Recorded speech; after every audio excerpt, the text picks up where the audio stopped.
streaming is on. Oh, baby. Ladies and gentlemen, welcome back to another Pirate National Committee meeting. Today is August 2nd, 2026, and we are live and in living color. This is the Pirate National Committee. I am your captain, Jolly Mitch, of the Chicagoland Nye, the Illinois Pirate Party, captain of the U.S. Pirate Party, and proudly, as always, a friend of the show. I will go around this open meeting, starting with our PNC voting members, and then I will go to the observer members. But in terms of alphabetical PNC members, I will start and ask for IDs from our Arizona members. Blaze Henry, Arizona captain and United States vice captain. Eva Crusoe, current Arizona web director. Excellent. Thank you so much. Our reps from Florida. Wanda Ward, Florida captain and national swarm care manager.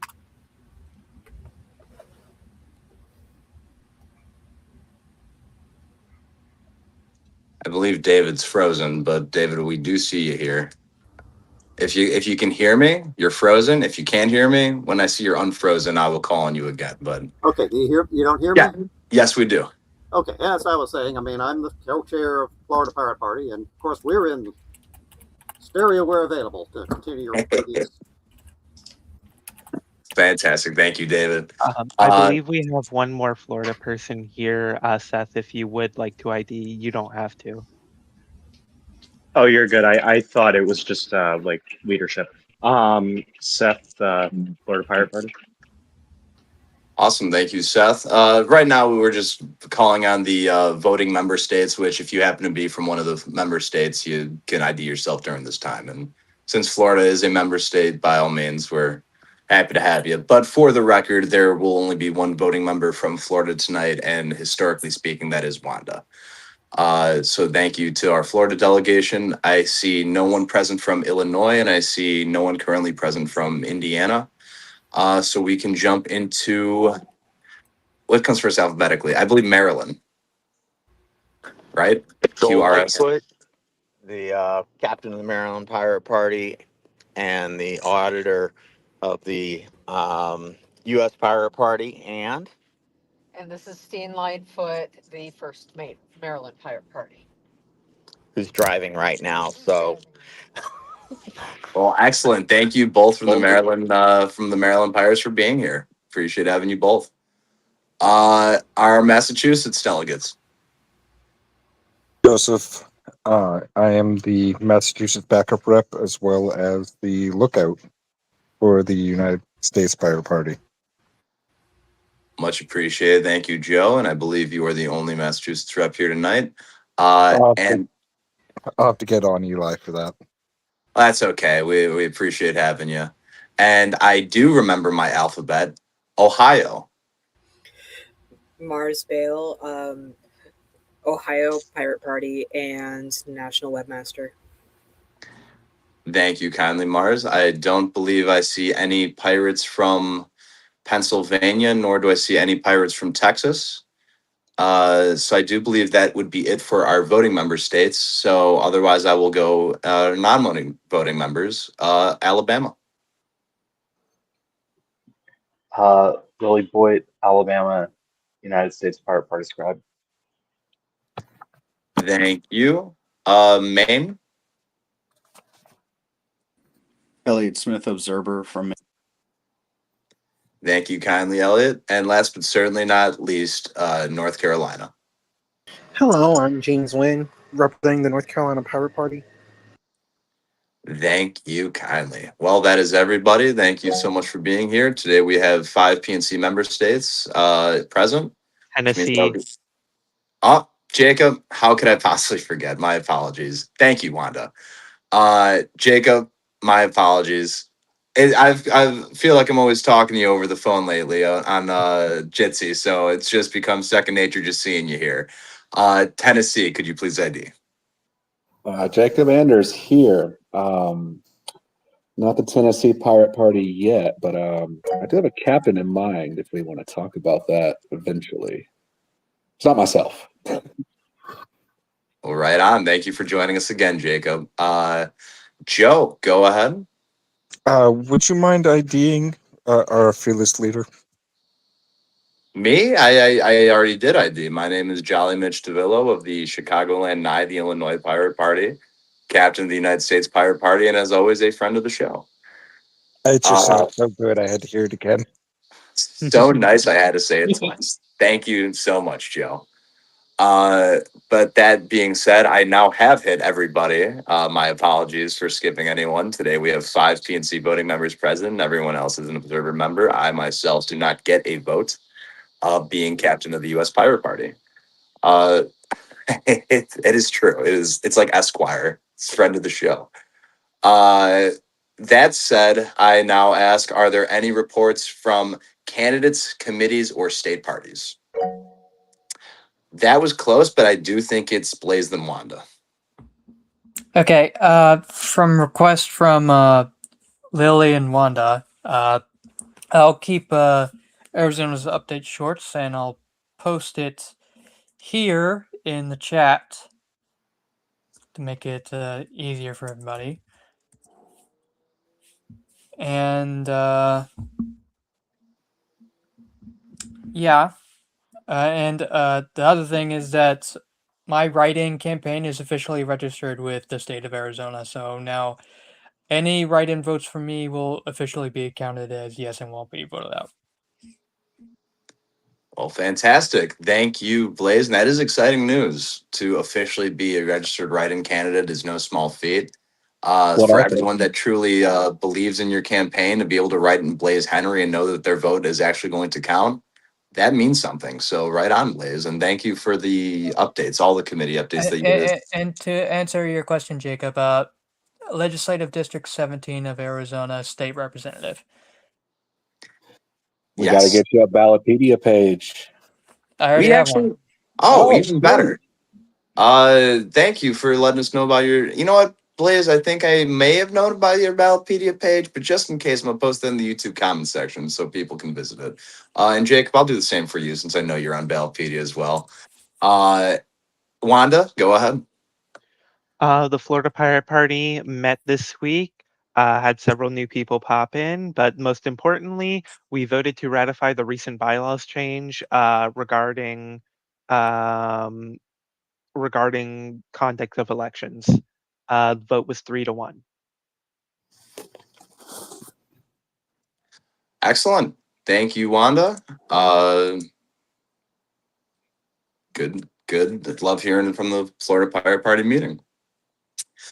I will say that the Illinois Pirate Party did try to meet today. However, between Rowan being gone and others saying that they were going to be out of town, it ended up just getting pushed. I will say we're going to push that to next week, which Rowan will be in town. Every other Illinois Pirate will be in town.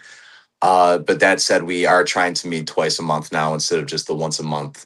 And hopefully that means the Illinois Pirate Party will have more to update on, especially as I run for Midlothian Village Board of Trustees. This month, I'm going to spend my Wednesdays not only attending the village town hall meetings, as I did 2 weeks ago.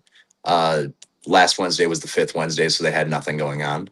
But I'm going to continue to arrive to these meetings, and I'm going to make my arguments more succinctly and more clearly, and make sure that they know, hey, I'm running on privacy and running on behalf of my neighbors. And ultimately, I'm not trying to ruffle feathers here, but if I get voted in, that's a vote of confidence from my neighbors saying that we don't want these flock cameras, and that's ultimately what I'm running on. So, Lily, go ahead.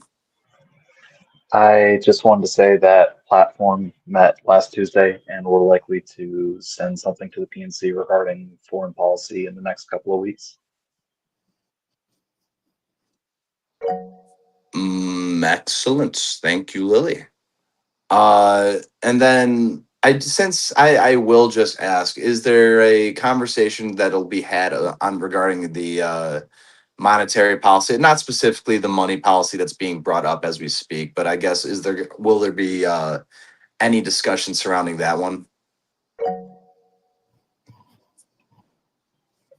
For platform or Yeah, just because I did realize that between John and Eric and the even Rowan got involved in that, but there was, and I understand that it's maybe not to the liking of everyone in the platform committee just yet, but I felt like there was at least some traction there that enough people were talking about it. So I was just wondering if there was going to be any plans to further discuss that.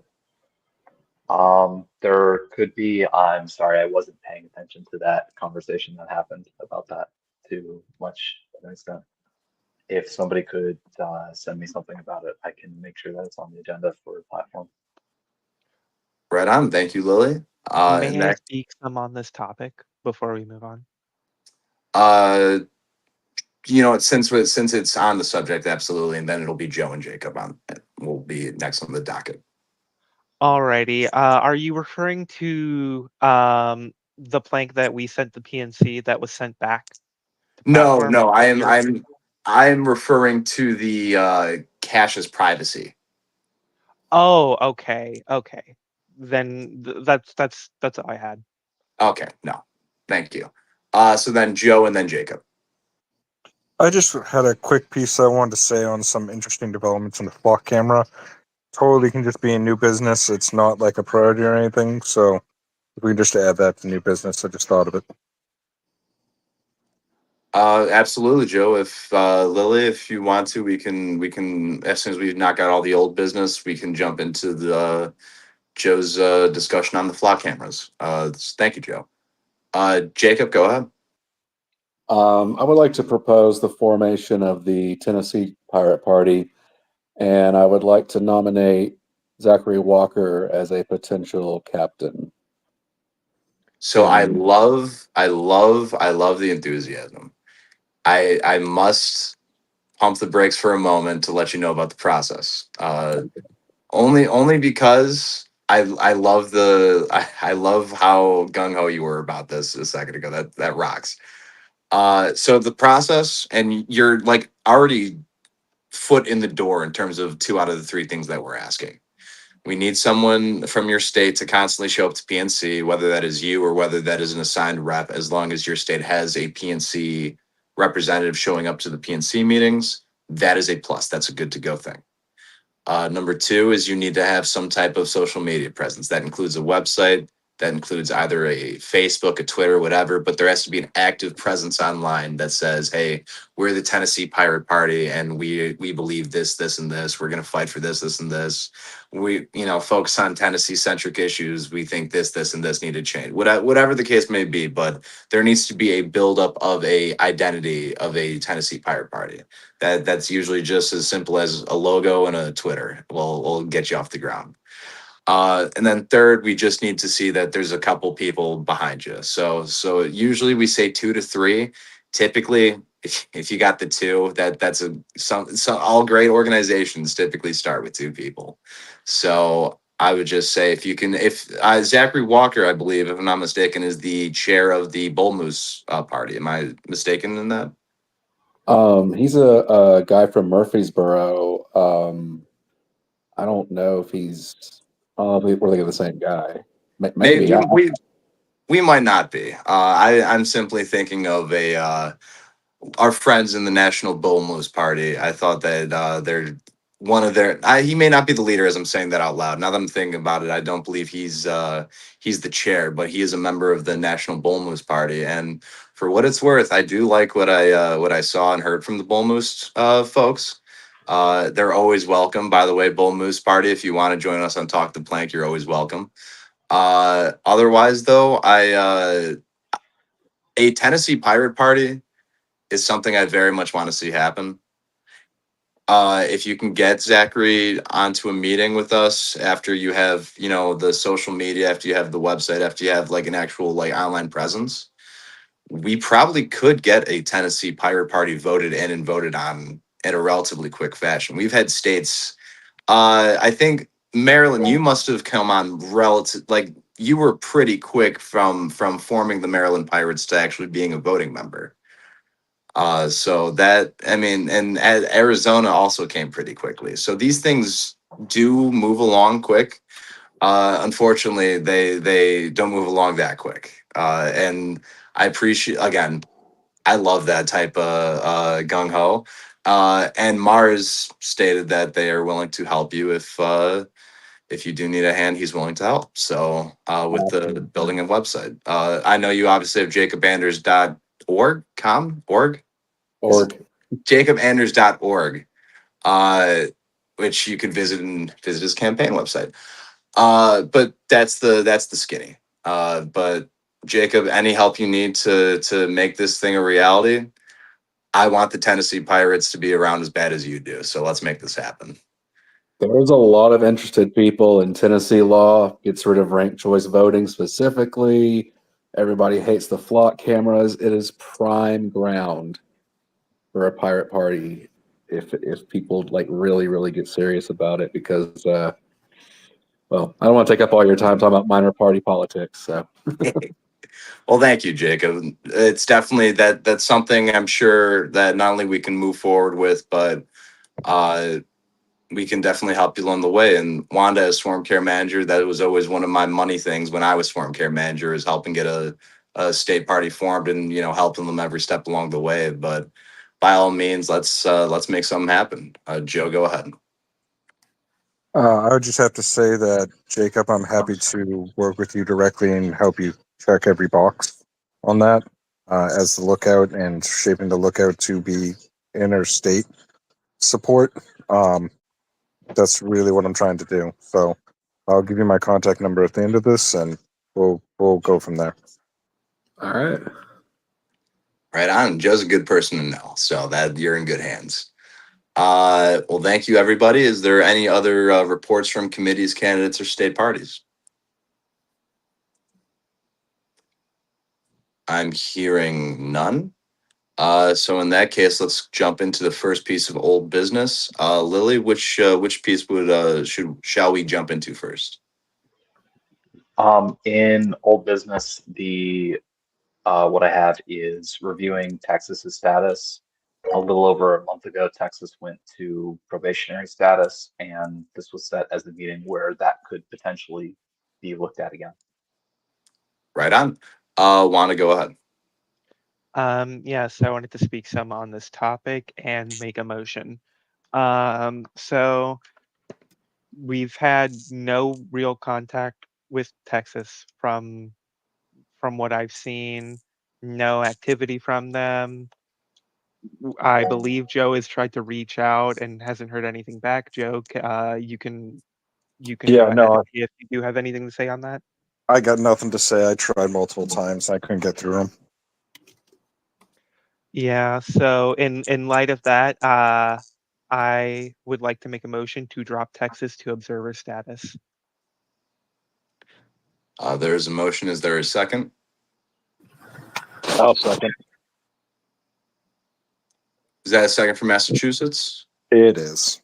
Fantastic. All right. So there is a motion and a second. Is there any discussion on the matter? I will state that I find Wanda's statements to be entirely factual. I think that the Texas Pirates were given notice a month ago, letting them know that they were going to be put on probationary status. And unfortunately, they haven't really had any type of motion towards getting them back on, which is a shame because I know that there are Texas Pirates who are interested.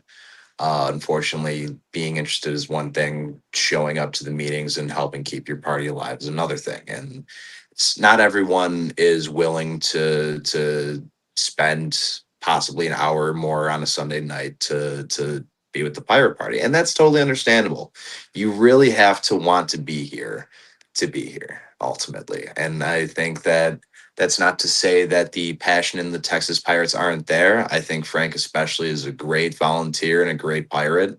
And this is definitely not a reflection on the type of energy that I appreciated having with Frank. However, if we don't have any reps at the PNC from your state, then we can't really classify you as a active member, nor should we have you impact quorum.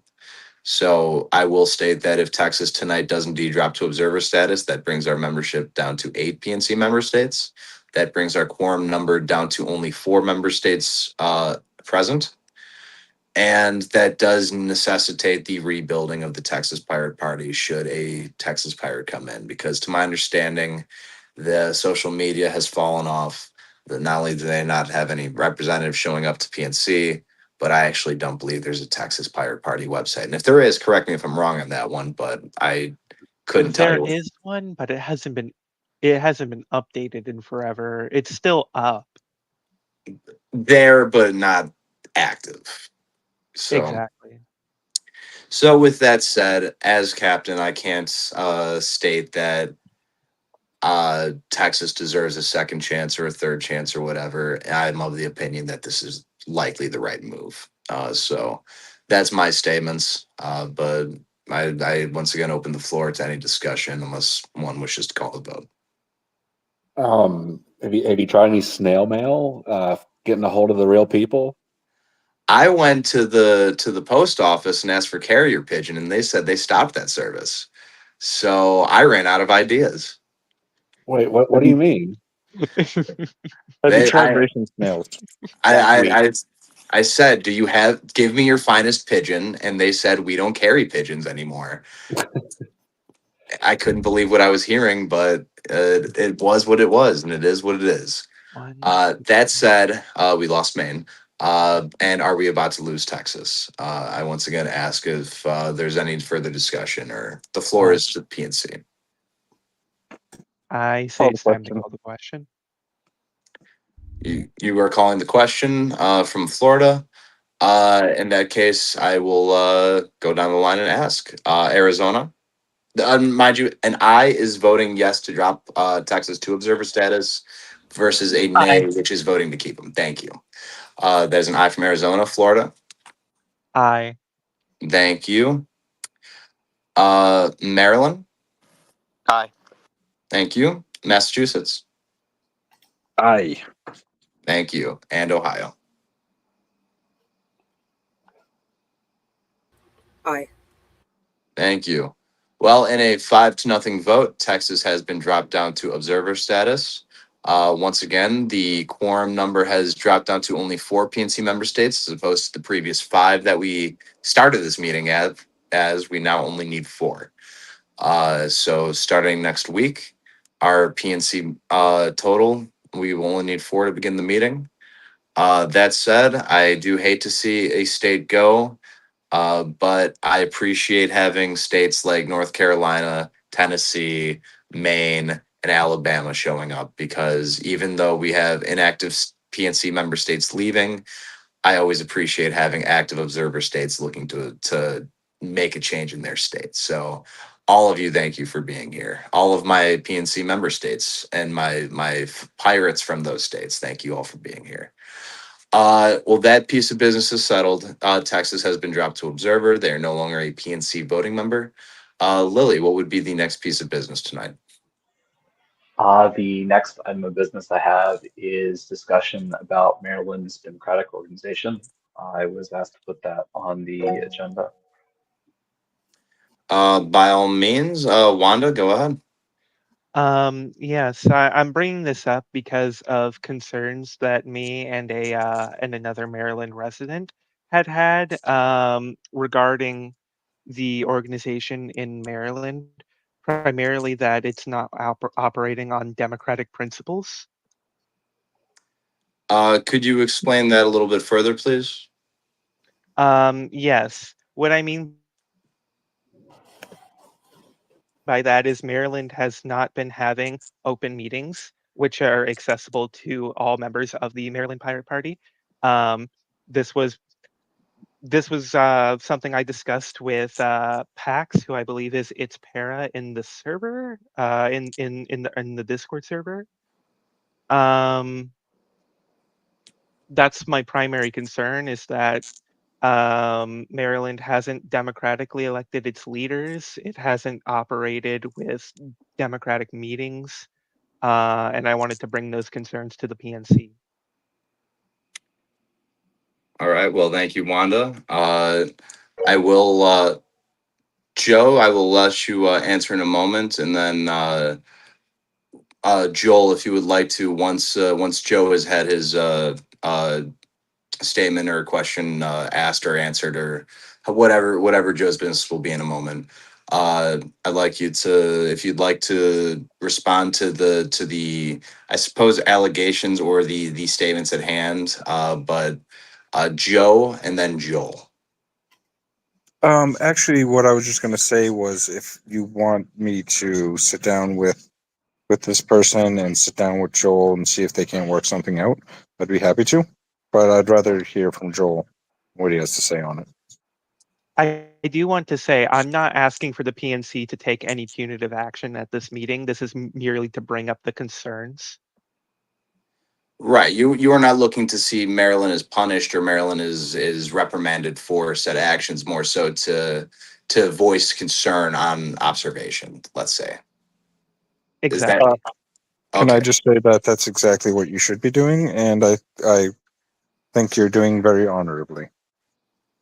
Yeah, I do commend you, Wanda, for never biting your tongue when something's uh I guess the word is bothering you, but if you know something isn't quite right at PNC, you never do bite your tongue. So I do appreciate that.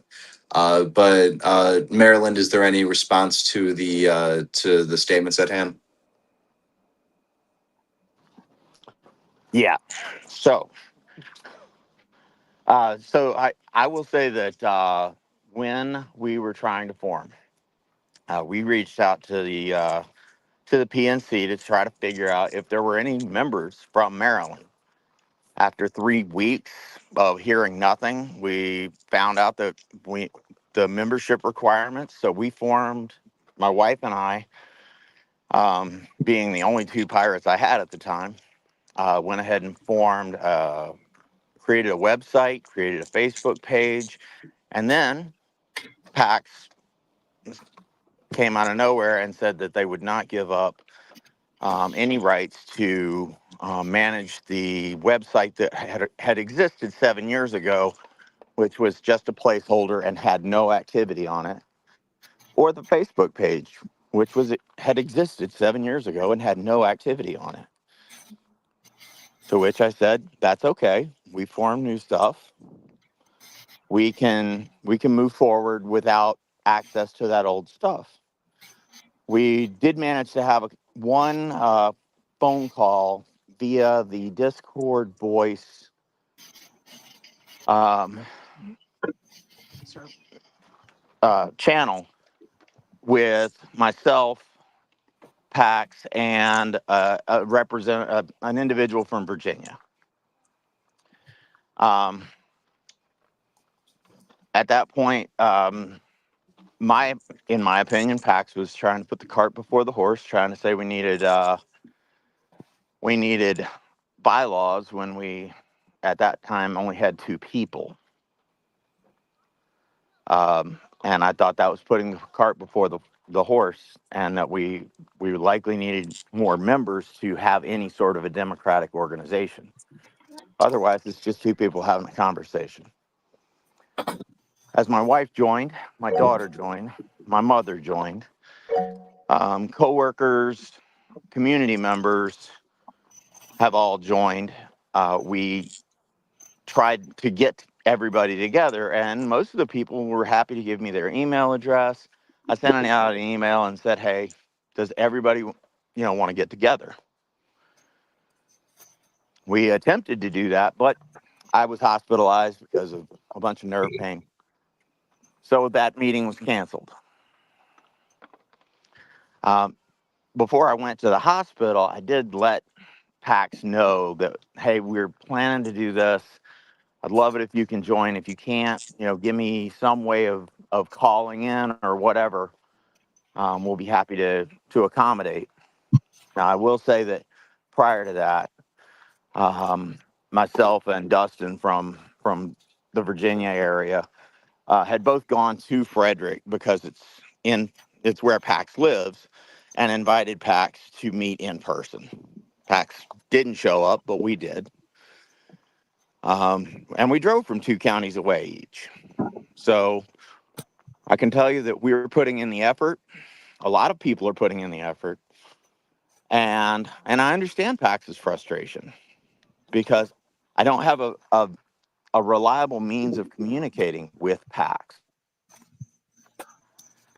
I've given PAX my phone number, and I can honestly say that at this point, um, within a very small group of people, you know, we're putting things to vote.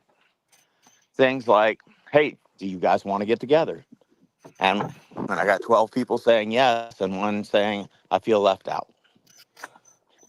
I feel bad for that person. I wish everybody could show up, but my 80-year-old mother's not going to be able to pop on her phone and reliably get on Discord or any other server for that matter. Having said that, I also want it to be known that a couple of our members, or at least one of our members, did voice some concern that the conversation that I was having with PAX was done on the Discord, the US Pirate Party's Discord server. And that individual has made a motion that we've got to bring to the rest of the group to no longer discuss internal Maryland Pirate Party issues on the US server. So that sounds pretty democratic to me. If I'm wrong, please let me know. I'm happy to do what we can to make adjustments, but we are very much in the forming stages of this group, and I would love for PAX to be a part of it because I understand there's a lot of experience there, but there's no personal relationship, and it's a whole lot easier to coordinate with people who I run into in my local community. All right, thank you, Joel. I'll withhold my comments until I hear from Joe and Blaze. I do have some statements based on just the two sides that I'm hearing so far. I think I'm getting a pretty clear picture, but Joe and then Blaze. I think a simple solution of setting regular online meetings will greatly make it more set. So long, take a vote with in Maryland. I will definitely reach out later this week to help you along with some more stuff if that's okay with you, Joel. But I think making sure you have public meetings going forward, and you take a vote on it, and you set that meeting in the meeting and make sure that meeting is recorded, you should be doing pretty good in making sure that your meetings are recorded for transparency's sake. I think will greatly assist you in this situation. I'd love to hear what other people have had. We've definitely had our share of conflicts within the Pirate Party, but it's because we're all so passionate about it. So I know Pax has been with this party for a long time and has been very passionate about it, and we don't want to hurt people's feelings. But at the end of the day, who's showing up and doing the work right now? And that's what I have to say about it. So stay the course and make sure that you're just doing what you should be doing. Thank you, Joe. Blaze and then Wanda. I'm just gonna say that when Arizona started back in April of last year, it was just me, but we already had the bylaws in place because, in my point of view, waiting around for a bunch of people to come around just to establish the bylaws is just waiting around doing nothing. So having it already there so that should things like just to have something in place may seem like cart before the horse, but in my good honest opinion, it is absolutely necessary to keep things in structure and in place to make things commit to a certain standard that we expect. So, in my opinion, get a bylaws as soon as you can because waiting around for more people to show up is not going to work out very well, is my opinion. Thank you, Blaze. Wanda and then Joel. I just wanted to clarify, Joel, you do say that decisions are being made democratically, yes? Yes.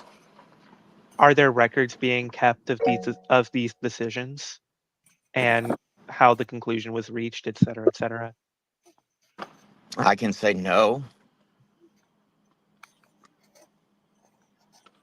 already. Thank you.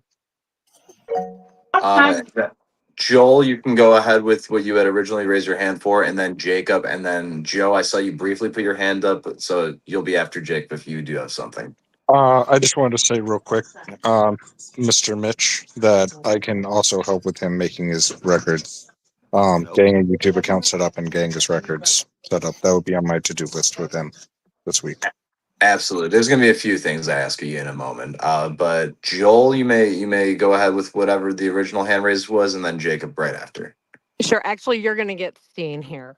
And what I would like to bring to awareness and to bring to light here is that since this is so initial in the forming, and there was immediate interest, we set the in-person meeting to start getting those ideas, to start figuring out those bylaws. So where I say it sounds like there's a lot of help here because we were having our first meeting, like first actual people coming together meeting.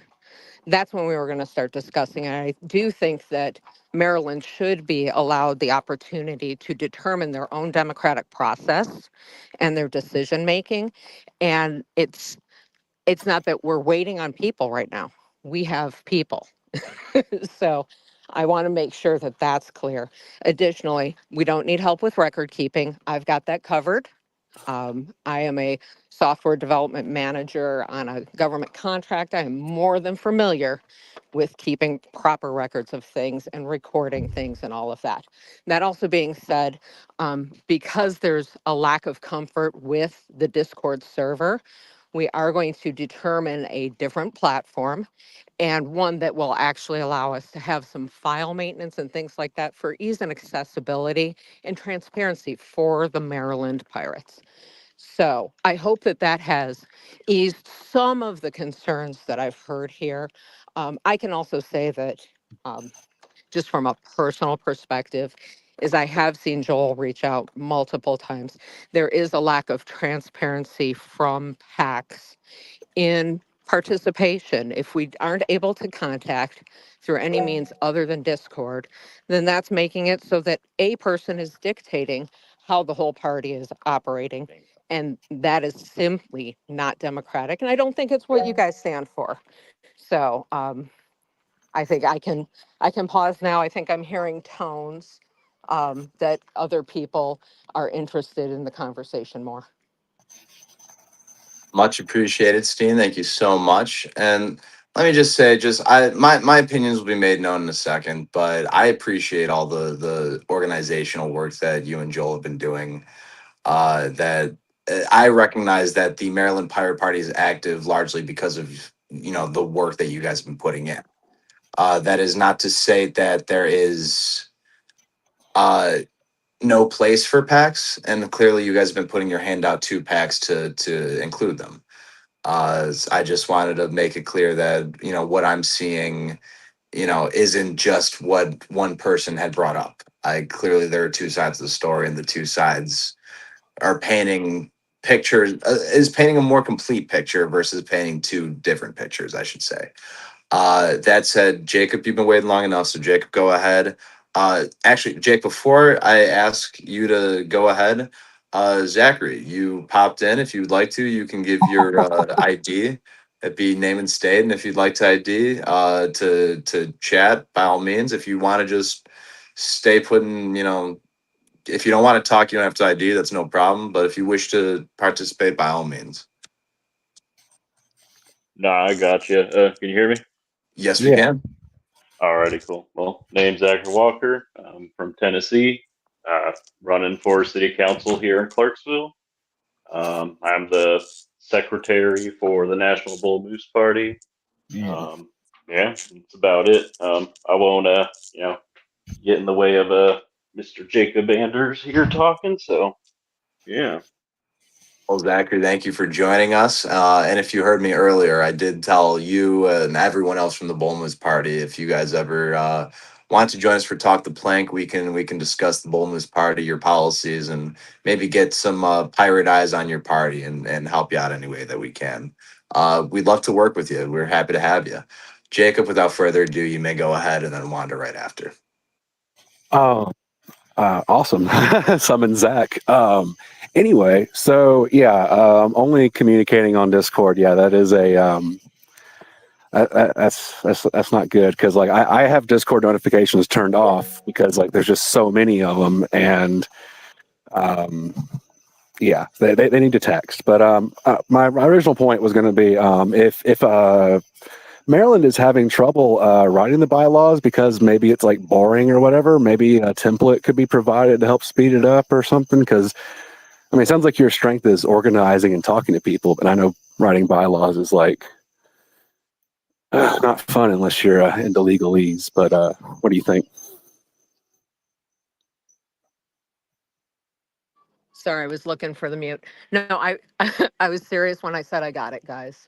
I'm a Okay. technical writer. I've written proposals for government uh, contracts and things like that for software companies. I don't need the help, and I actually am not going to do it in a vacuum either. I think that might be the piece that's kind of catching my craw right now is it's feeling like this is a vacuum. We have the people to have conversations with, and they may want to help write the bylaws. That's why we just want to have a conversation first. There's nothing wrong with putting a pause and having a conversation with people and saying, here, we're going to have our meetings. Here, we're going to write our bylaws. You get what I'm saying. So Yeah. I think you can just leave it to us to reach out. Hey, we would like help with our bylaw if at that point. Thank you, Steen. Wanda, then Joe. Yeah, I just wanted to say that yeah, it makes sense that y'all don't want one person dictating how y'all operate, and I completely understand that. The only thing I really have to say is that the opportunity for participation does have to be there. If it is there, that's great. The only thing I'll say is that I would like to see proper records being kept going forward. If that's the case, then I don't think there are any issues. Right on, Wanda. Thank you. Joe, go ahead. I'm not trying to be a bee in your bonnet, ma'am, but that said, I've been doing this and sidestepping landmines for a while, and I was offering to help. I'm definitely not going to be telling you how to do it or how to write your bylaws. I would just use what has worked in Massachusetts to make this all run smoothly. But if you have a methodology, you have a plan, then I would love to hear it. So, again, as my job as lookout is to make sure that things are running smoothly for you, and we are supporting you as best we can. And it sounds like you do have a plan, and I'm not knocking any of your intelligence by any means, but it's to lean on our experience. So that's there if you need it, and I will love to connect with you later this week in order to discuss such things. And if that's the case, so Thank you, Joe. And then I'll grab you in one moment. I just wanted to say that all this to say is that even if you end up doing it alone, I know that I wrote the Illinois bylaws by myself, and even then, when I say I wrote them by myself, there was a lot of pirating from another organization's bylaws, which you are free to pirate any bylaws from any state party. You don't have to write them from scratch if you don't want to. All this to say is that we all understand that you are fully capable of doing this by your lonely. Everyone I actually believe that everyone here is capable of doing anything by their lonely, but you do have help there if need be, if needed. And this is absolutely not a grilling session, and I apologize if this feels as though Maryland is being put under a microscope. This is simply a concern that was raised from a Maryland pirate, which I appreciate them raising the concern because it led to this conversation, led to us better understanding what the actual situation is on the ground. And I'll say that I think that there's a little more of the situation that meets the eye.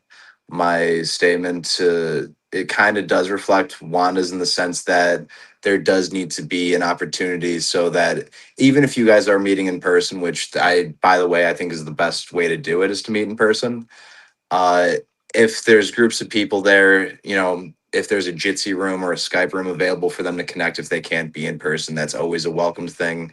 But I will just say that if you reach out to someone and they're not willing to show up, especially when you go out of your way to meet them at their place of residence, and it seems like despite the fact that you are reaching out and trying to include them and they don't seem to want to participate or aren't participating at a certain level, if the ship sails on without them, that is not your guys' fault. And I understand, and that is not to negate it's Pax's or Para's time in the United States Pirate Party. They built the Maryland Pirates about 13, 14 years before you guys did. And I'm sure they do feel as though, well, the Maryland Pirate Party is my baby and I wanna have a part in building it. But if they're not willing to meet you halfway, you the people who are on the ground trying to get it back up and running, well, you can't hold on to something with dear life and say, no, I don't want to let it go. I don't want to let it progress, because ironically, that's what we fight against in the Pirate Party. I believe intellectual property and hanging on to this idea and refusing to let it go so someone else can take it and grow it and ride with it. I think that's the Here, exact here. opposite of the spirit of the United States Pirate Party. So, with that said, Joel or Steen, whoever is about to answer, you have the floor. Okay, so this is Joel. Okay, one, I'm going to say that between me and my co-captain here, or my first mate, we were feeling a little, thrown off because we just saw that we were on the agenda a couple hours ago. Having said that, I would hope, and I'm not dictating to anyone, but I would hope that if any member at the U.S. Pirate Party level got information that some pirate from Colorado or from Alabama or Mississippi was feeling left out, I would hope that the very first thing you did was say, how have you tried to contact the leadership? Are you dealing, this sounds like a Maryland Pirate Party issue, not a national issue. And this is why when we were discussing this prior to the meeting, unfortunately, we're on the highway somewhere between Indiana and Wisconsin. So we don't have time to reach out to all of our membership. So what we came up with was, this sounds like a state issue. And in the future, I would one, hope that, Joe, if you want to reach out very calm, offline and say, hey, we got a report from somebody that they didn't feel included. That would be a great way of handling it. Mars, if you wanted to reach out to me offline, or, Steen's not on Discord, but if you wanted to reach out to us offline, that would feel like a great way of handling a situation.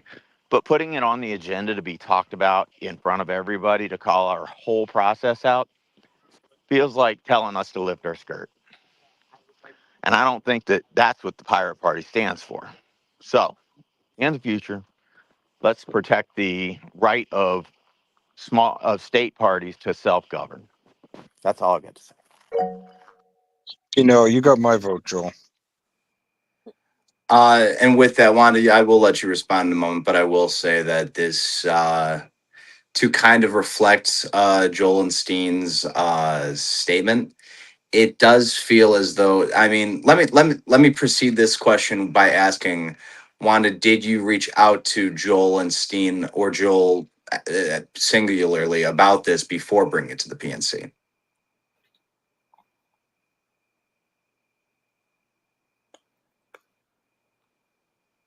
Wanda? Bathroom break? Your silence is deafening. We may not have Wanda. Wanda might be. I know her internet frequently has issues. Well, Wanda, if you can hear me, if you can type, if you could do whatever, but I will just say that to Joel's point, please do bring this to the states before you bring this to the PNC. I'm glad that we could have a I am open having conversation like. connection issues, so I only heard part of your question, Mitch. I'm sorry. Okay, so let me ask again, because to Joel's point, this does feel like a state issue, and since it was a Maryland pirate who brought these concerns to you, did you bring these concerns to Joel or Steen or the two of them before you brought this to the PNC? No, I did not. However, concerns were raised first in the Maryland channel of the National Discord.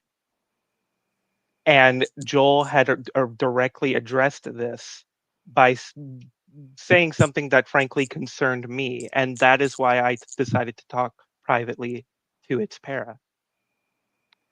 Yes, but did you communicate with Joel? I understand that it was a comment in the Discord server, but did you ask Joel, could you address this? Could you comment on this? Can you do anything? Did you bring this to Joel's attention before bringing it to the attention of the entire board? No, no. Okay. Well, to Joel's point, I do think that that would be a better process moving forward, is to at least let the leadership know that something is going on in regards to this. If you know, if Joe or you wanted to get in touch in order to talk to Joel and Para together, by all means, because this is something that the Joe as lookout has stated he wants to work internally.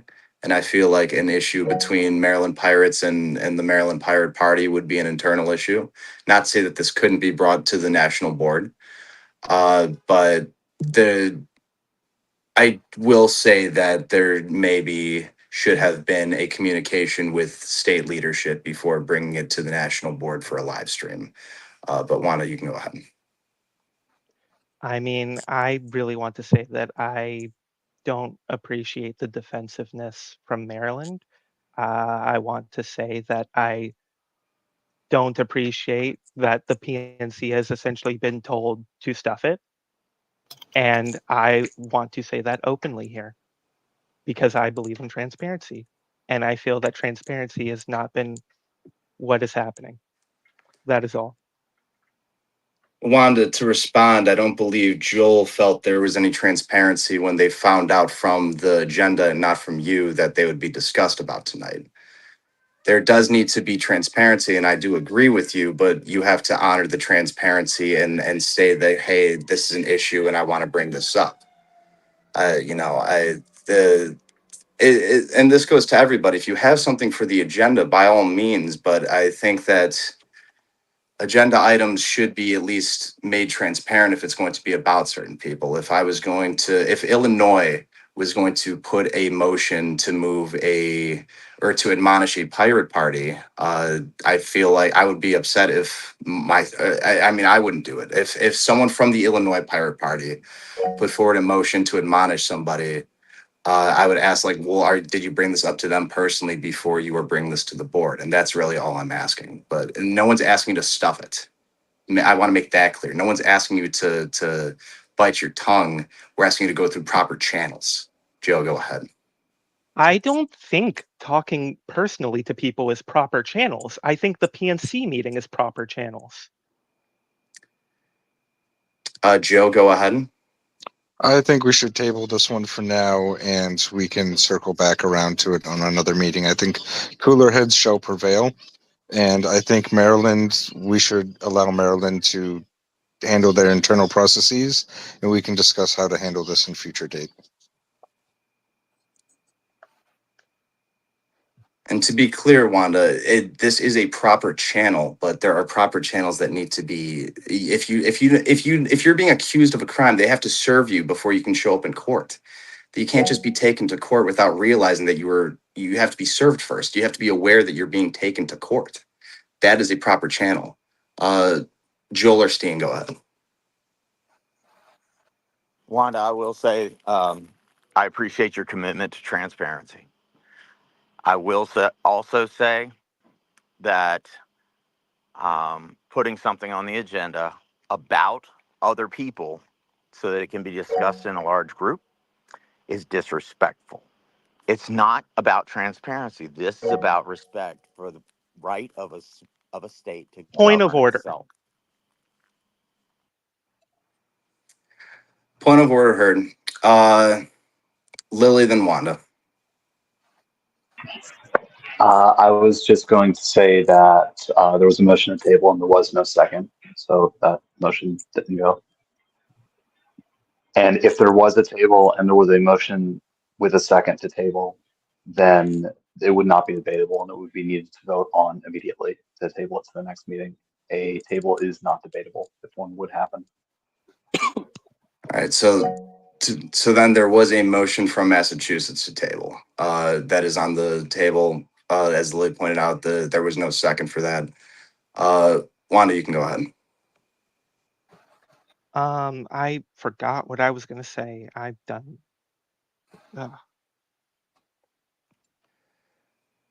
With the opportunity now, may we move on to the rest of the business, or is there Second the any? motion to table.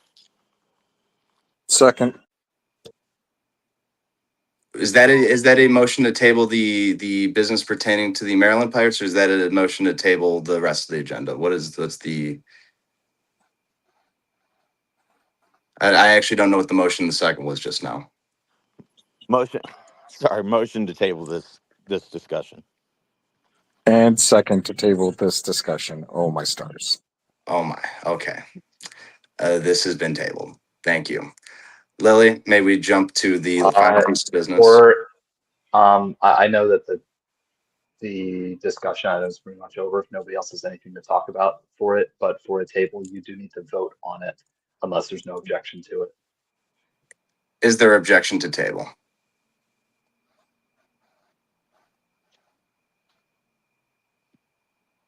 I'm hearing none. Thank you.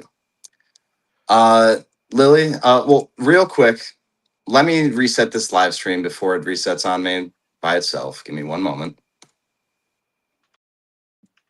And we are back live and in living color. Folks, we're going back to our last motion, or our last piece of business for today, which, Lily, that was? The last piece of business on the agenda is questions for Jacob Andrews as a candidate. I believe that was intended for this meeting.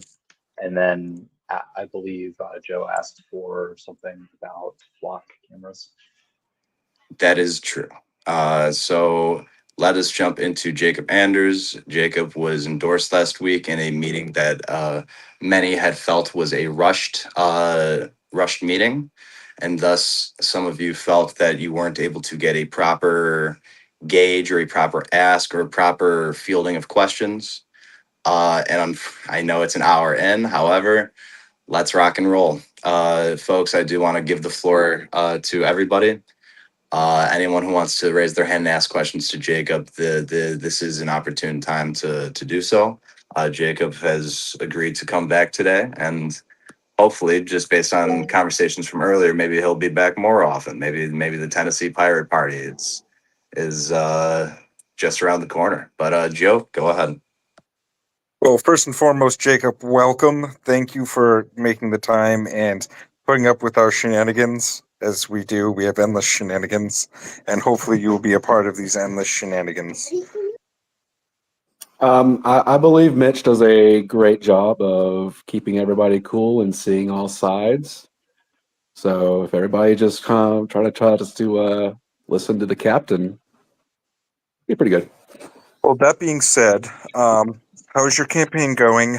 What are you learning? What are you taking away from this fine struggle that you find yourself in?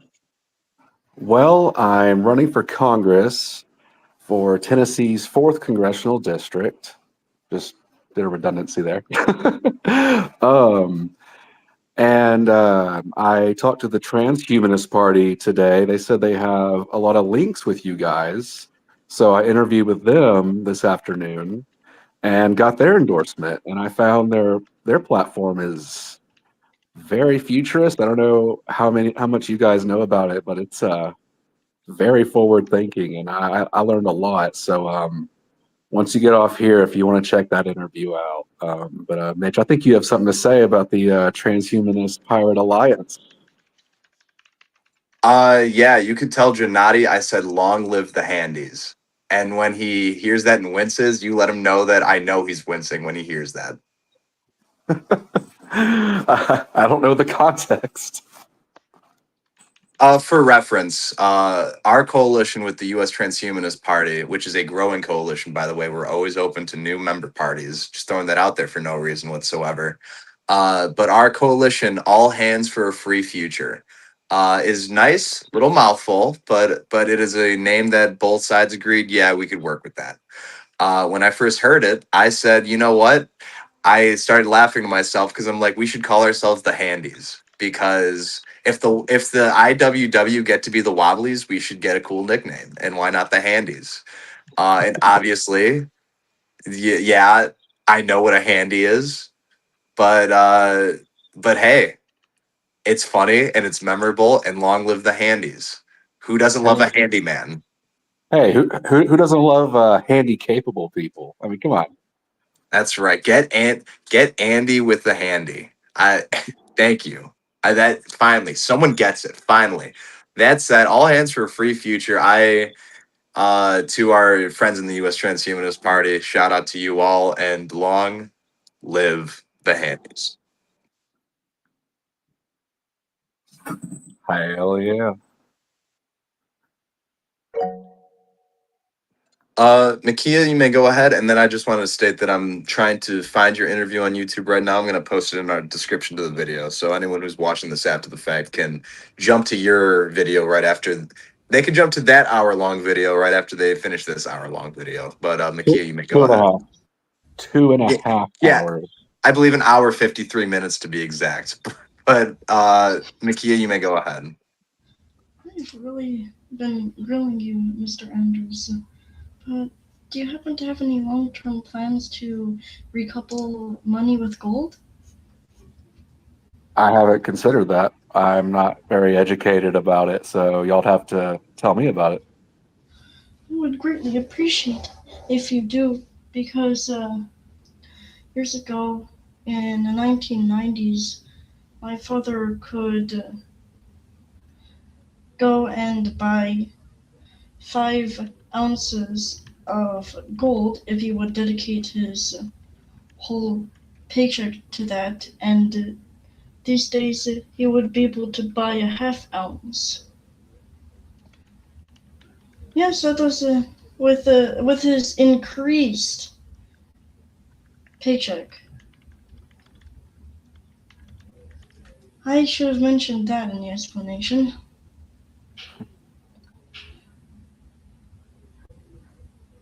So, what are you saying? They made it so you could no longer purchase gold? Like, what exactly? He has way less purchasing power. I'll just word it that way.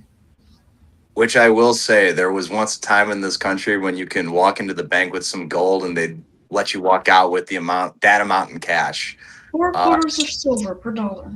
Or silver. That is correct.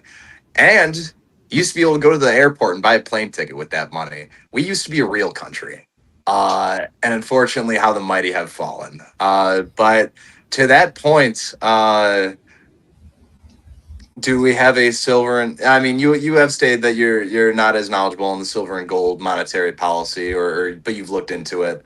That said, I myself I don't know if I want to call myself a man of the gold standard, but I will say that I don't like that our money's backed by nothing, that it's backed on a hope and a wish and a dream. And gold and silver, I guess those are important, but by the way, did you know there's like 2 ounces of gold and 5 ounces of silver in flock cameras?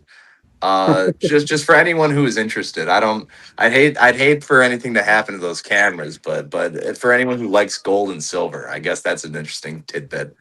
Mitch, Jacob, go ahead. Mitch.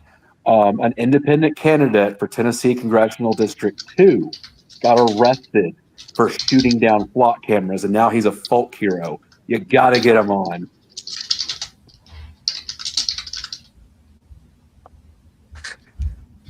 Hell yeah. Okay, well, I will. Gotta get him on. Yeah, who am I kidding? I can't. I can pussyfoot around this, but ultimately, let me just say, hey, if you're watching and someone should send this to him, come to Talk the Plank and we'll chat it up. I think that yes, I will openly state for a disclaimer, a legal disclaimer that we are the United States Pirate Party, a political party, and we do not condone violence. But is violence on an inanimate object violence? You decide. That said, fuck yeah, that's awesome. And I would like to have him on the Talk the Plank podcast. Maybe we could have just a run of Tennessee people. Because Jacob, you've been our guest the last 2 times, and let's get the Bull Moose folks on, and let's get this fella on, and let's just have a run with it. And that would be a nice build to a Tennessee Pirate Party if that is indeed the run. That said, Nakia and then Wanda. Yes, barring the way I explain things, on that matter, are you planning to stop conversion of gold, silver, and property, aka selling house that costs more in the future, to money from being taxed as income? I am Um, of the viewpoint that is robbery. Again, I don't know anything about that policy or the pros and cons. I'm completely uneducated about it. Jacob, could I assign you a homework assignment? Could Sure. uh could I ask that the next time you join us for a meeting, you at least do some research into gold and silver? I'm not asking you to change hearts and minds on your policy, but I've looked into greenbacker versus anti-greenbacker arguments from the last century or whatever, and they're interesting enough. And frankly, I do like the idea that the pirates are willing to discuss things beyond just the typical. I always appreciate that there's some, and not to call this niche, but I always appreciate that there's some niche viewpoint that's always willing to pop its head at pirate party meetings. And again, not to call the gold standard or silver backed currency niche or copper based currency, but I appreciate you just bringing that forward, Makia. Thank you so much. It's actually it is huge to the pirate cause to have these things and these discussions. That said, thank you. I'm seeing double for Wandas. So one of you can go ahead. Real quick, I was going to say, I know about the gold standard from when Ron Paul campaigned, but I don't understand the nuts and bolts of it. Like, it's not something I've studied. So just being honest. Anyway. Before my internet so rudely interrupted me, I was going to say the Pirate Party does not advocate for openly breaking laws. We advocate for changing laws through the system, blah, blah, blah, blah, blah, yada, yada, yada, so on and so forth, et cetera, et cetera. It's just the legal disclaimer is always good. And it's good to hear from two people. I gave one and now Wanda gave one. That means we mean it. If we've got more than one person saying it, it has to be true. That said, Wanda, I see four of you. One of you have the floor. That is what I said. That is what I was going to say. Right on. Thank you. And thank you for saying it. That said, while we don't condone illegal activity, get that fella on. We're having him for Talk the Plank. Let me look up his name, but keep going.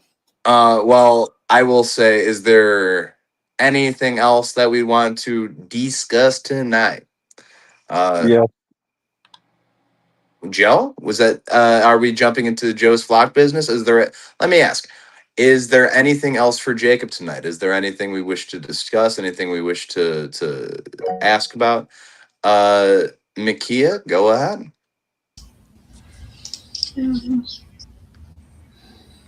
Do you happen to have a stance on tariffs? Trump's justification that foreign manufacturers would pay for tariffs was an unrealistic fantasy, as in response, they're not going to pay to sell products as the same price they were. They're going to increase it, creating an effect where a 90-cent product can cost $3. you can imagine for costlier products. So Jacob, I guess the to tie off that question, when you get to Congress, you're gonna give the Trump tariffs the old 1-2 buckle my shoe, tell them they got to get lost. Yeah, I generally believe in free trade.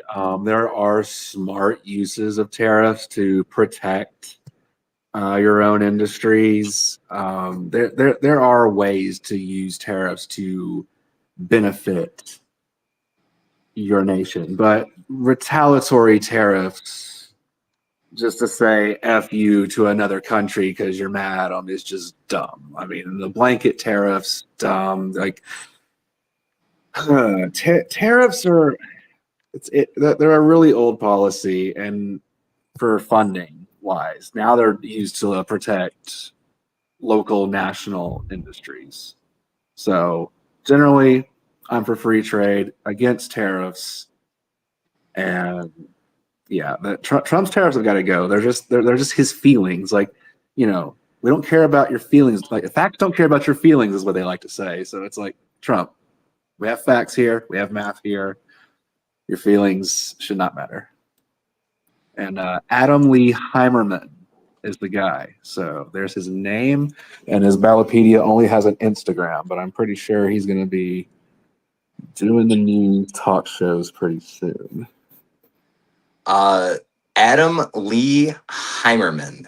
Thank you, and it will certainly be a name that I look up and send an invitation to join the podcast for. So thank you kindly. Also, shout out to our soldiers at Fort Veloff, as Doc Agnew is in the chat. Shout out to Drunk Uncle, our other congressional endorsee.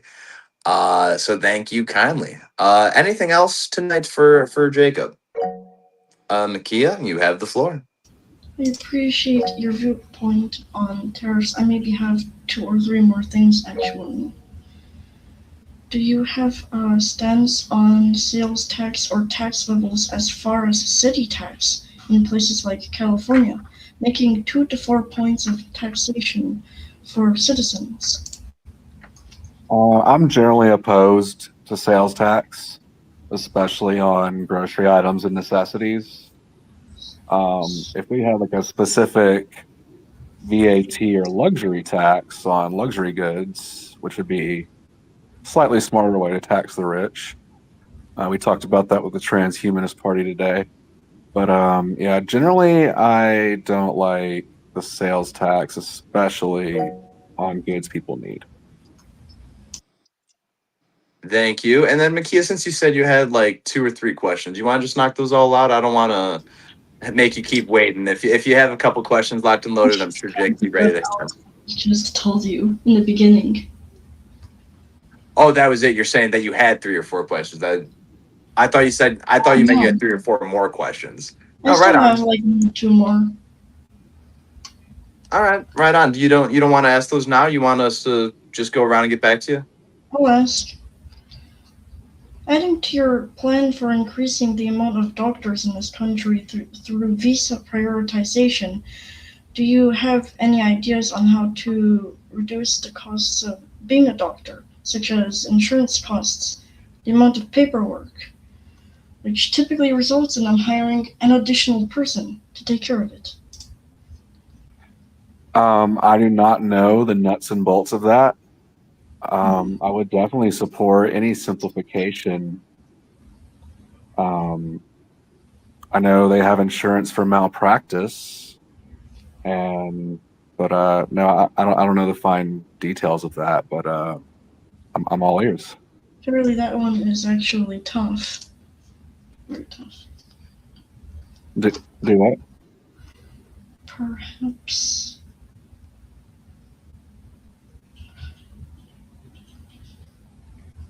they should be allowed to skip filling out the forms that they deem to not add value to patient care. Sorry, it took me that long to formulate that. Makia, was there do you have one more question?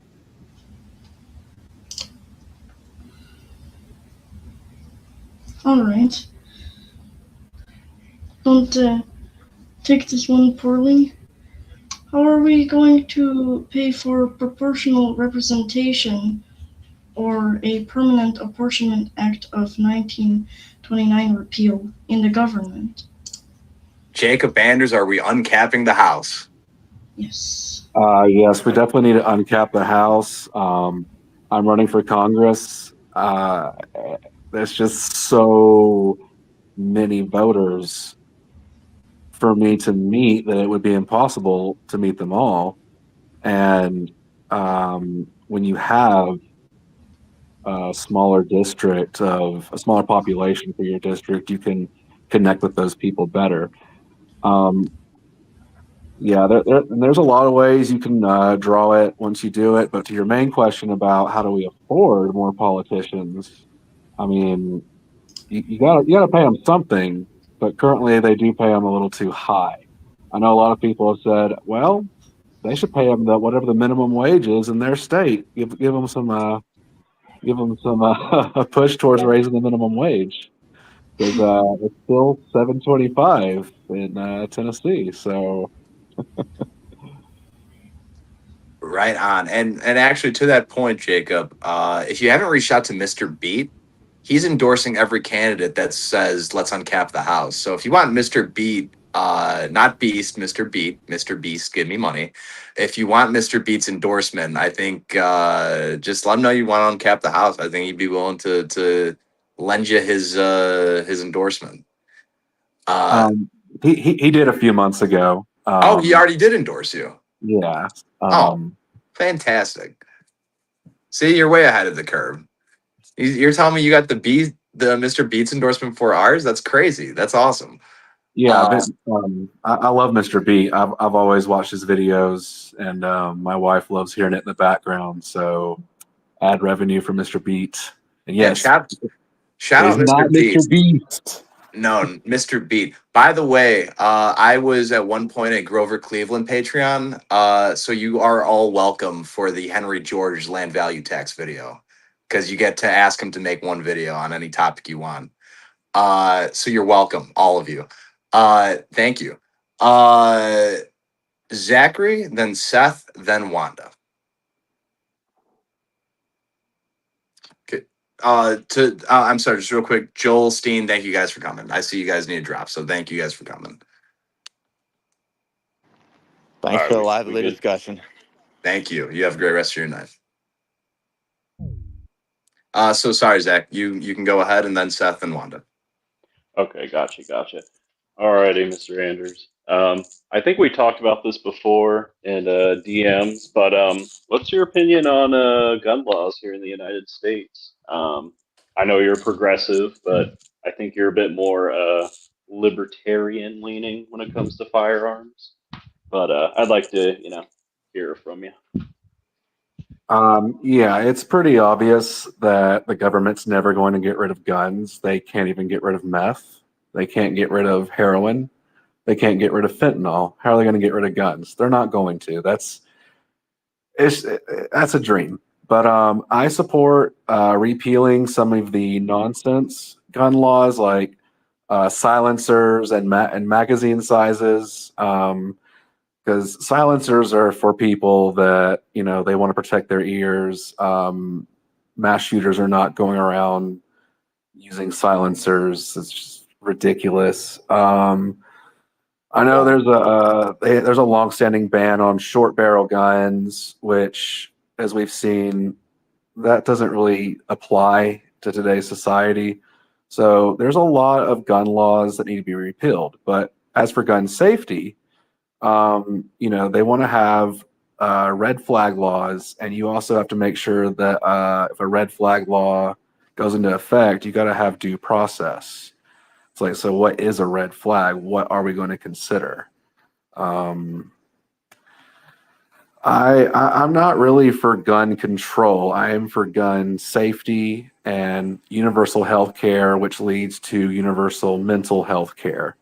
I feel like a lot of gun violence could be stopped in the root if every American actually had access to counseling. And I'm not talking about blowing $100 on BetterHelp or whatever they got now. Real in person, which is what a lot of people need and don't have access to. More gun safety would be teaching people responsible usage, responsible storage, perhaps a tax credit for people that buy a gun locker. A lot of accidental shootings are from kids in your house. They go rooting around. And I was reading the comment about getting your data sold, but a lot of accidental shootings that come from kids rooting around in your house, and they're like, "Oh, cool," and then, boom.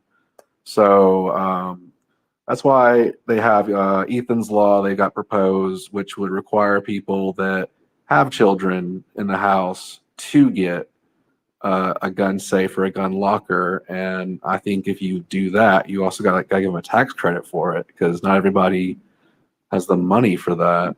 So, I believe in the Second Amendment. The right to bear arms can't be infringed, but we also have to have common sense safety that doesn't infringe, which is very difficult to achieve with the current Republican Democrat majorities. I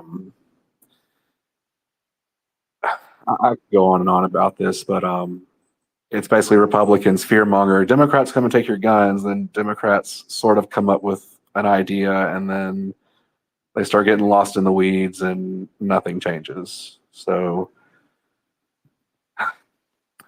there's just so much to do to heal this nation. Thank you. Seth, Wanda, then David. Hi, Jacob. Yeah, no, I just wanted to ask, what is your position on the international arms trade and funding of foreign wars? I believe we need to bring an end to the international arms trade. I am for world peace. I know that's a generic, idealistic thing, but the United States is a global leader, and we have the power to do something about it. Hefty goal. We just got to do what we can. 100 years ago, all of Europe was at each other's throats with separate alliances, and Japan had their empire conquering land, and Africa was divided up. I mean, we've come a long way, but there's still a long way to go. All right. Yeah, no. And then my second question was going to be, just since I'm sort of confused on this one, are you running as independent or Democrat? I was a little bit confused on that. I know that's kind of an obvious question. I got conflicting reports. I'm running as an independent for Congress in 2026. I tried to run in the Democratic primary because I was like, well, I could win that, and then I can take my ideas and, the National Democratic Party, their platform, they can get bent. I'm going to do what the majority of the people want. And yeah, they let some people back on. They didn't let me back on. And it's a headache. You can read my interview on IPR for the full details on ballot access and the two major parties of Tennessee and how their state law keeps candidates off the ballot. Yeah, and if someone could send that to me, I would appreciate that. But actually, I had another question. My brain's just going blank right now. It was going to be no, sorry, that always happens to me. It's going to be, you can come back to me. You can come back to me. I'll just mention the IPR interview is on the press section of my website. All right, thank you. Right on, and thank you, Seth. And thank you to our full Florida delegation. I just realized it's our Floridians who are the ones bringing this round of questions. So Wanda and then David. Yeah, my first question is, you say you support red flag laws. Is that correct? I don't know what the red flags would be. Okay, the reason I bring that up is because there's been a Oh no. consider trans people as mentally ill, and Okay. that's where a lot of my concern about red flag laws lies, is like, who is unfit to own guns, who decides that. um like those that's where a lot of my concerns around red flag laws are rooted, so I wanted to know if you had anything you could say on that. Yeah, I have the exact same concerns as you. What are the red flags? Who are the people that are at risk? Obviously, it would be, for mass shootings when young people are telling their friends on Snapchat or Discord, "Hey, I think I'm going to do this," and they usually do something about that these days. But I guess that would be one red flag. Um, Transgender people, I know the right wants to bully them, and um, yeah, involuntary hospitalization should not be a reason either, because that could just be you're just depressed. Like, and if you live in the United States and you're not depressed, what's wrong with you? I mean, oh boy, yeah. I support finding out a way to get guns away from people who are a legitimate danger or threat. But as civil libertarians will say, okay, who is the threat? What is it going to be? Because if you rely on Republicans and Democrats to hammer something out, it's not going to be good. So I feel that's a very valid discussion, and I feel like civil libertarians need to have the biggest voice because they always see a few steps ahead about how things can turn out. Thank you, Jacob. And let me just state for the record that armed minorities are harder to oppress. And that is a statement that I have been gung ho about. If the Socialist Rifle Association is indeed an FBI honeypot, they got me. But that I bought a few buttons from them, and that was one of those buttons. I also throw them $5. Fuck it, why not? So hi FBI, nice to see you again. That said, it was David and then Seth. I didn't finish. I my apologies, Wanda. You may David, after Wanda's finished, you may go ahead. But Wanda, you will once again have the floor. My second question was on the earlier topic of luxury tax. What specifically would be considered a luxury? Because this was a discussion I had with Lily the other day, and Lily brought up some interesting points about it.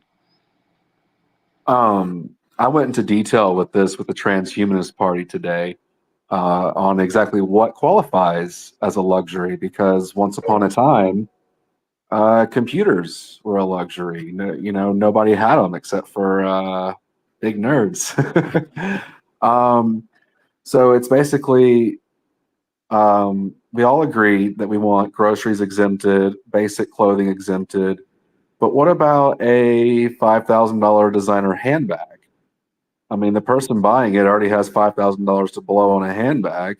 Putting a luxury tax on that, and this was all a giant discussion of fully abolishing the federal income tax and then moving to a federal sales tax on luxury goods, which I found the discussion quite interesting because I had never really thought about that. I mean, the only thing I thought about was they should just legalize marijuana, put like a federal tax on it, and that'll get them a bunch of money. Sorry, getting off topic, but yeah. Right on. Wanda, was there anything else? I suppose not. Right on. And if you do have anything else, we're not going to bar you from raising your hand and asking something else. So thank you. Yeah. If I didn't fully answer your question, let me know. Like I'm running on Monster right now. David, and then Seth, and then Joe. Got to apologize. My camera keeps malfunctioning, so I have to uninstall the driver and reinstall the driver, and then the camera stops working again a few minutes later. So anyway, the thing I was going to bring up is you had mentioned earlier about silencers. Of course, the thing about silencers is they're not as quiet as people seem to think they are. I mean, you all these movies and they show them as making they kind of almost making no noise at all when you fire the silencers. With a silencer, the gun is still pretty dang loud.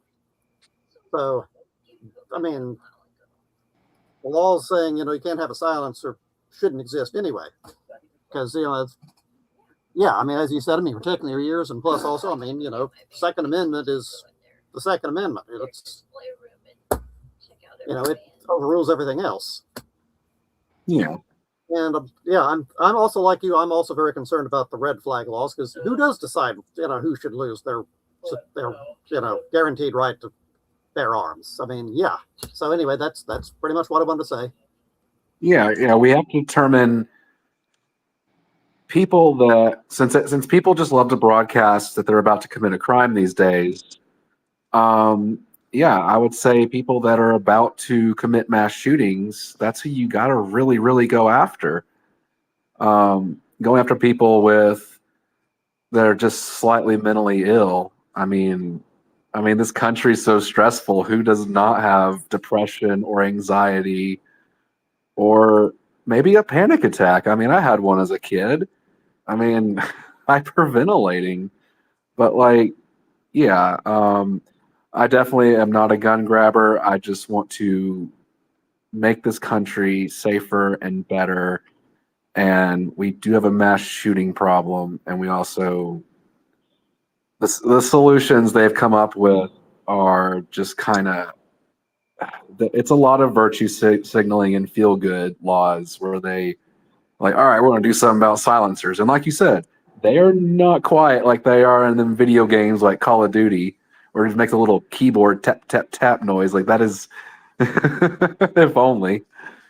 But yeah, the reason most people use silencers is for their ear protection because they want to shoot and not go deaf.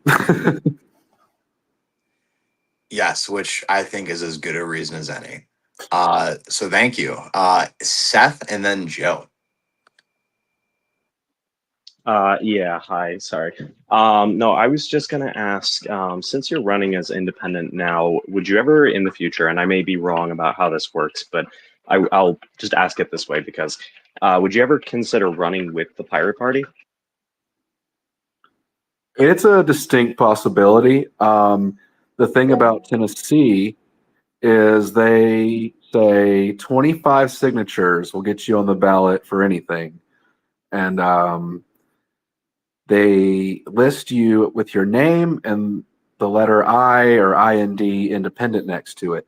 If you want Libertarian, Pirate Party, whatever minor party you want, you have to get 2.5% of the signatures that were cast in the last governor's election in the past cycle for the counties for your congressional district, or perhaps if you're running for, I don't know, we don't really have city council here in Tennessee. We call it alderman, but city council, they'd want 2.5% of the signatures that were cast for your governor's race, and it's so silly what they do to minor parties in Tennessee. But I am definitely interested in running on with the Pirate Party or on a fusion ticket.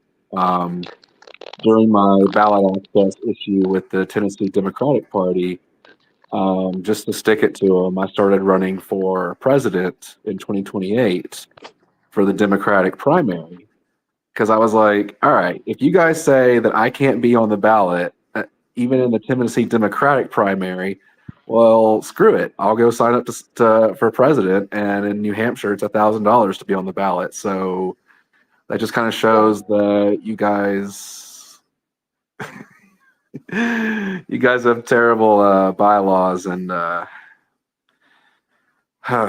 But more and more people, when I started running that presidential campaign, started hitting me up and emailing me and getting excited about it. So technically, I'm on the ballot for the Democratic primary for president in 2028. I don't know how much I'm really, really, really going to pursue it. I'm going to have a newborn here in a couple months. So, and if we wanted to run the Pirate Party for president, getting ballot access in each individual state is a lot of signatures, a lot of money. So, one of the things we can do is when we run independents, we list them as Pirate Party everywhere we can, even though the state of Tennessee won't. And I'm sure Mitch can speak to Illinois. We have very similar laws in Illinois where if we want to be on the ballot as Pirate Party, we have to collect so many signatures to appear the first time. And then after that, we got to get I think it's 5% of a statewide election. So if we have a governor or a attorney general or a treasurer, they've got to, as a Pirate Party member, they have to get at least 5%. And that's how we get party access. But Tennessee and Illinois and really every state in the union, and including the 6 territories, all have just these wildly different laws on how to get ballot access. And from what I understand, Tennessee isn't crazy terrible for presidential candidates. So even if you don't end up running as a member of the Pirate Party in the near future, having a Tennessee Pirate Party and being able to get Pirate Party, candidates on the ballot would rock. And come 2028, whoever our presidential candidate is, assuming we run one again, assuming it's, Vermin, it's assuming it can be anybody. And I don't want to be clear, I don't want to state it for the record, we have not endorsed Vermin's 2028 campaign, nor do I want to make it seem like it's a sure thing. Obviously, there will be more discussions as we move closer, probably towards the 2028 conference. But it is, I have to, with the assumption being we will have a presidential candidate in 2028, and I would like to see them make the ballot and have Pirate Party next to their name. And it'd be cool to see that in Tennessee. All those So, words for that. so my question would be to the fellow that asked the question. If I continued running in the Democratic primary and actually spent the time in Iowa and New Hampshire and got on the debate stage, which is usually 1% and X number of donations, or sorry, 1% in the polls. I didn't finish that thought. I could say, hey, I'm in the Democratic primary and I'm here to also represent the pirate wing of the Democratic Party. I mean, try to show everyone what we can be, because when minor parties do run a candidate, they either get the vermin treatment or just completely ignored, like with the socialist parties, communist parties, Constitution Party.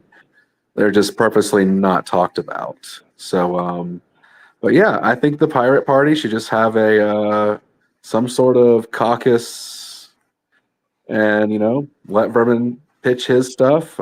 If you guys want me to, I'll pitch my stuff. If y'all want to elect Mitch, pitch his stuff. Anyone else? Let's let's do something. Let's have fun. I mean, I would say the biggest goal for the Pirate Party in 2028, outside of those small elections, like Mitch said, because winning those small elections is very important. That shows to the media that, oh, this minor party's getting a little more serious. But a presidential campaign, you got to have somebody that really, really can rep the movement and can recite our platform and what we believe in to the media. And everyone loves Vermin, but is he gonna take everything we say seriously and present it that way, or do we want to be seen as serious, or do we want to be seen as goofy, or somewhere in between? Those are tons of questions to answer. Yeah, and I do apologize if you hear the rain in the background. It's pouring pretty bad here.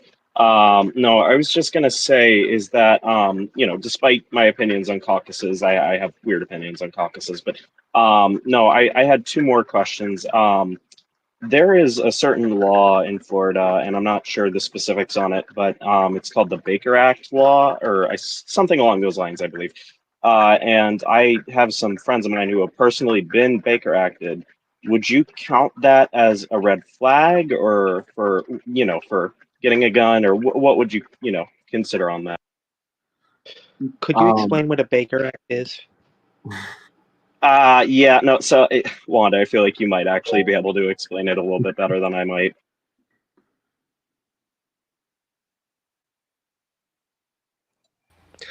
I believe a Baker Act is a form of being involuntarily committed. I believe it's typically done by a member of your immediate family, if I'm not mistaken. I believe so.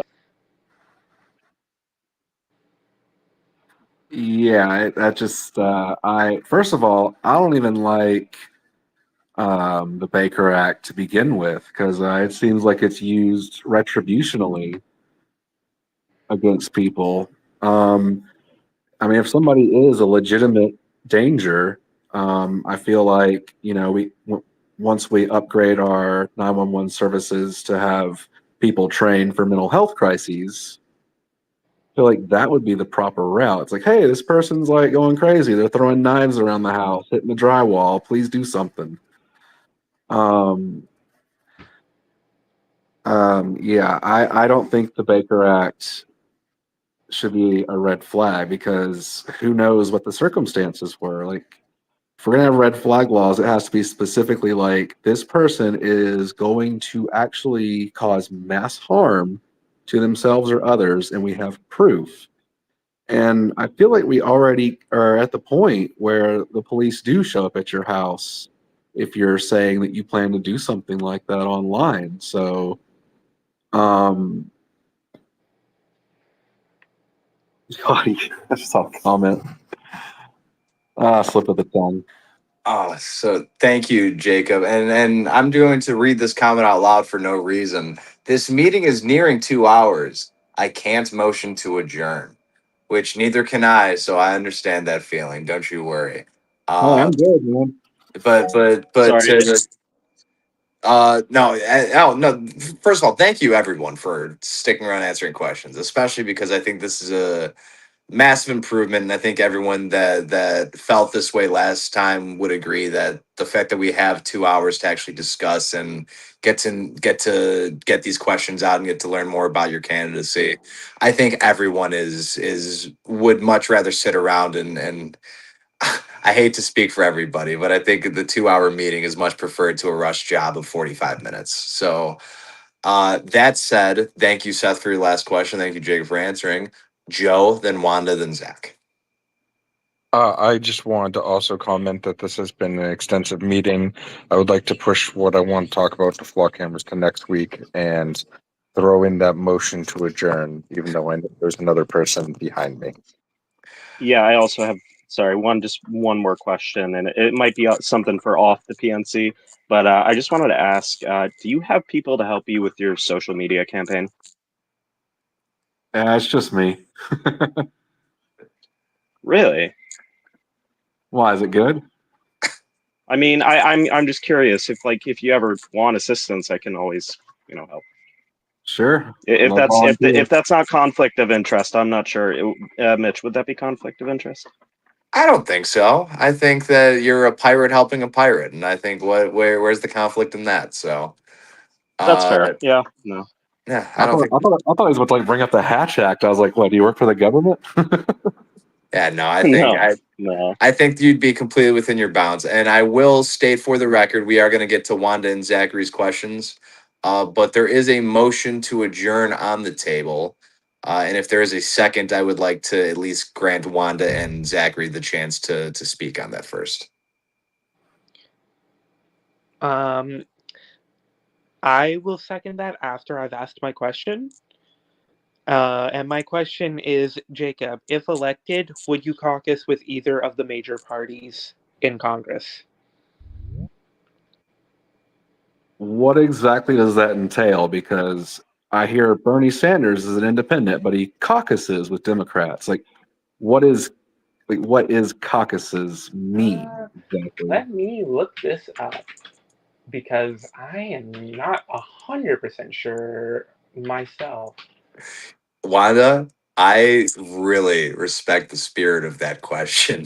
For you to be like, hey, you're going to caucus with Democrats or Republicans. What does that mean? I don't know, actually. That rocks.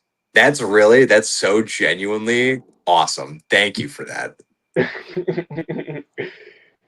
That said, Wanda, I will let you figure out that answer in a moment and then give that answer to Jacob.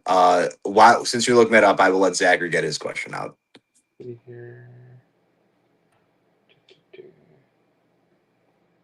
Okay, so this is kind of for everybody. So, does everyone know what fusion voting is? I know. No, I'm not aware. Give or take. Okay, so if Anders was running for president in this case, he wanted to run as a Democrat, let's say, would you be willing to endorse him in the states where fusion voting is allowed, where you can be endorsed by multiple parties and be on the ballot under multiple parties?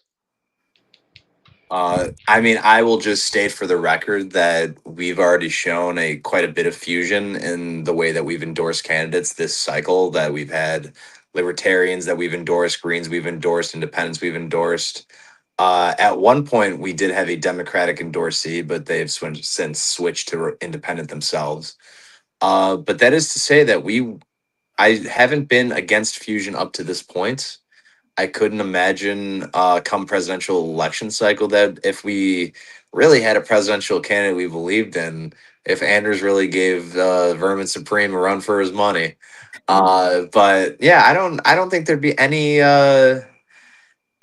opposition based on my own observations. But you know, if anyone thinks differently, by all means, speak up on it, because just on my own observation, I would say that there'd be no issue with fusion voting.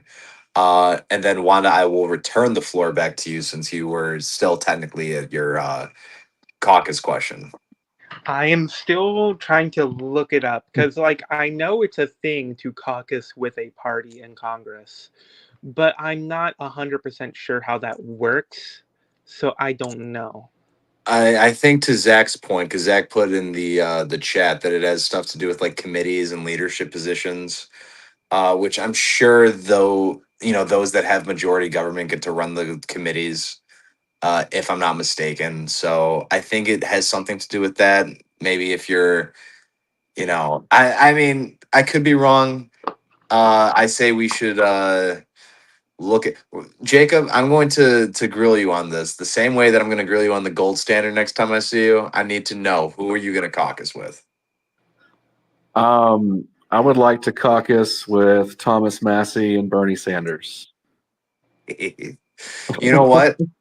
Can we accept that answer as gold? I think that's good as that's good as gold to me. So I'm ready. I feel like no party is going to want me on a committee. Like anyone that studies me is like, okay, you can't really tell this guy what to do. He's going to do what he wants to anyway.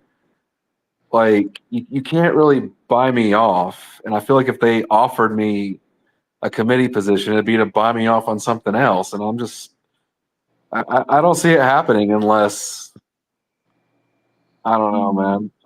But part of the reason I chose the Democratic primary for president was, let's try to move the Overton window in the Democratic Party on the civil liberties people, because people like AOC are doing really good on the healthcare aspect, but then when it comes to free speech, the Democratic Party is really lagging, and I don't feel like it has someone that is on the left that cares about free speech and civil liberties. Like they just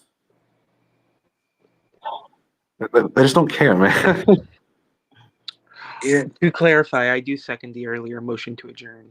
Yes, I was about to comment on that as well. So thank you. Just to be clear, thank you, Jacob, by the way. There was a motion to adjourn and a second for said motion. Before we go into anything else, and by that I mean the end of the meeting, are there any objections to the motion in the second? Please do a vote. Yeah, I'm hearing. Did you just say you want to call the roll call vote, Joe? Yes.